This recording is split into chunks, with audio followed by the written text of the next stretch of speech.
को स्कैन करना होता है और आपकी साइकिल ऑटोमेटिकली वापस आ जाती है, जो कि स्टूडेंट से लेकर खरीदारी करने वाले लोगों के लिए बहुत ही सुविधाजनक साबित होता है। रोबोट का देश।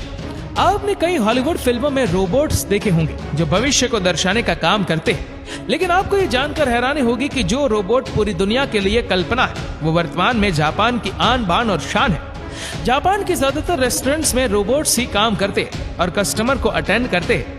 इस देश में रिसेप्शन से लेकर वेटर तक इंसानों का हर काम रोबोट ही करते हैं, जिसकी वजह से आपको वहाँ एक या दो नहीं बल्कि कई सारे रोबोट्स देखने को मिल जाएंगे।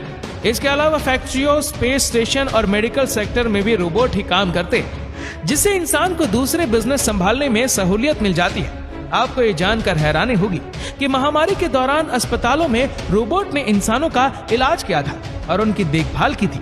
इसी के साथ ही वो मरीजों को रूटीन चेकअप समेत सारी जरूरतों का ख्याल रखते थे। जापान दुनिया का इकलौता ऐसा देश है जो अपने बनाए रोबोट्स को स्पेस में भी भेज चुका है। साल 2013 में जापान ने अपना पहला रोबोट अंतरिक्ष यात्री के रूप में स्पेस में भेजा था, जिसका नाम था किरोबा। इसके अलावा जापान में आने वाले सालाना 500 से भी ज्यादा भूकंप के दौरान राहत और बचाव का काम रोबोट द्वारा ही पूरा किया जाता है, जो मलबे में दबे लोगों को ढूंढने और उन्हें सुरक्षित बाहर निकालने का काम करते हैं। जापान में रोबोट टेक्नोलॉजी इतनी आगे पहुंच चुकी है कि वर्तमान में उसकी बराबरी कर पाना किसी भी देश के लिए बहुत ही मुश्किल काम है। एडवांस और हाई टेक टॉयलेट्स।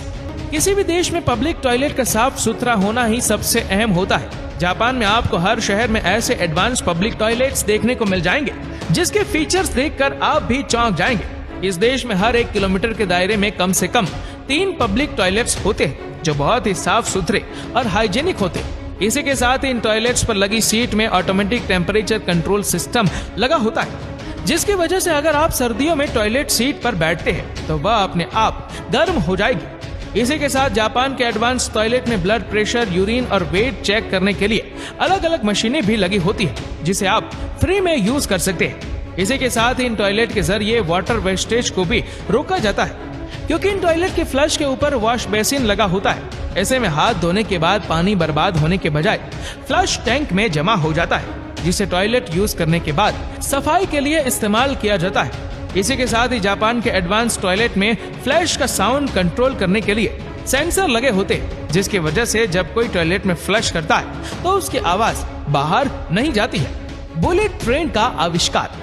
अगर आप जापान में घूमने के लिए जाते हैं तो आपको कोई भी प्राइवेट टैक्सी या बस नहीं लेनी पड़ेगी, क्योंकि इस देश में दुनिया का सबसे बेहतरीन और एडवांस ट्रांसपोर्ट सिस्टम है, जिसकी वजह से नागरिकों को न तो घंटों